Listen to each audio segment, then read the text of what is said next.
ಯಾತಕ್ಕಾಗಿ ಹೋರಾಟ ನ್ಯಾಯಕ್ಕಾಗಿ ಹೋರಾಟ ಎಲ್ಲಿವರೆಗೆ ಹೋರಾಟ ಎನ್ನುವರೆಗೆ ಹೋರಾಟ ಯಾತಕ್ಕಾಗಿ ಹೋರಾಟ ನ್ಯಾಯಕ್ಕಾಗಿ ಹೋರಾಟ ಯಾತಕ್ಕಾಗಿ ಹೋರಾಟ ನ್ಯಾಯಕ್ಕಾಗಿ ಹೋರಾಟ ಆವಾಜ್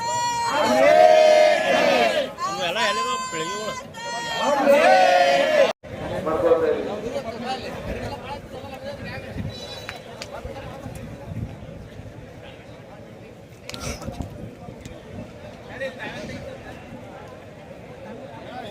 ಹೋರಾಟಗಾರರಿಂದ ಮತ್ತೊಂದು ಕ್ರಾಂತಿ ಗೀತೆ.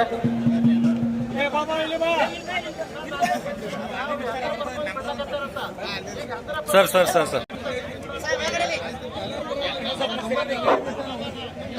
ಈ ಹೋರಾಟಕ್ಕೆ ಭಾಗಿಯಾಗುವಂತ ಎಲ್ಲ ವೈದ್ಯರುಗಳನ್ನ ಪಡ್ಕೊಂಡು ಅವರಿಗೆ ತಡೆ ತುಂಬ ಧನ್ಯವಾದಗಳು. ಈ ಬಂದ್ ಕರೆ ಸಾಯಂಕಾಲ 4 ಗಂಟೆವರೆಗೂ ಇರುತ್ತದೆ. 4 ಗಂಟೆವರೆಗೂ ಯಾವುದೇ ಅಂಗಡಿಗಳನ್ನ ತೆರೆಯದೆ ಈ ಬಂದ್ಗೆ ಬೆಂಬಲಿಸಿ ಈ ಬಂದನ್ನ ಸರ್ಕಾರದ ಅಭೂತಪೂರ್ವವಾಗಿರ್ತಕ್ಕಂಥ ಬೆಂಬಲವನ್ನು ಕೊಟ್ಟಿರ್ತಕ್ಕಂಥ ಎಲ್ಲ ವ್ಯಾಪಾರಸ್ಥರಿಗೂ ತುಂಬ ಧನ್ಯವಾದಗಳನ್ನು ಹೇಳ್ತೇವೆ. ಈ ಬಂದ್ ಯಶಸ್ವಿಗೆ ಸಾಯಂಕಾಲ 4 ಗಂಟೆವರೆಗೂ ಕೂಡ ತಾವು ಸಹಕರಿಸಬೇಕು ಅಂತಕ್ಕಂಥ ವಿನಂತಿಯನ್ನು ಕೂಡ ಮಾಡ್ತೇವೆ. ಈಗ ಇಲ್ಲಿ ಬಂದಿರತಕ್ಕಂಥ ಎಲ್ಲ ಪ್ರತಿಭಟನಾಕಾರರಿಗೂ ಕೂಡ ಕುಡಿಯುವ ನೀರಿನ ವ್ಯವಸ್ಥೆ ಇದೆ. ಎಲ್ಲರೂ ಕೂಡ ನೀರಿನ ವ್ಯವಸ್ಥೆಯನ್ನ ಸರಿಯಾಗಿ ಬಳಸ್ಕೋಬೇಕು. ಎಲ್ಲೆಂದರಲ್ಲಿ ನೀರಿನ ಬಾಟಲ್ಗಳನ್ನು ಒಗೆದೇ ಪೌರ ಕಾರ್ಮಿಕರು ಒಂದು ಡಸ್ಟ್ಬಿನ್ ಡಬ್ಬಿಗಳನ್ನು ಇಟ್ಟಿದ್ದಾರೆ, ಆ ಡಸ್ಟ್ಬಿನ್ ನಲ್ಲಿ ಹಾಕಬೇಕು.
ಸನ್ಮಾನ್ಯ CJ ಗವಾಯಿ ಸುಪ್ರೀಂ ಕೋರ್ಟ್ ಮುಖ್ಯ ನ್ಯಾಯಾಧೀಶರ ಮೇಲೆ ಸೋಯಶದ ಆರೋಪಿಯನ್ನು ಬಂಧಿಸಬೇಕಂತೇಳಿ ಇವತ್ತು ನಾವು ಬಿಜಾಪುರ ಜಿಲ್ಲಾ ಬಂದ್ ಕರೆಯನ್ನು ಕೊಟ್ಟಿದ್ದೇವೆ.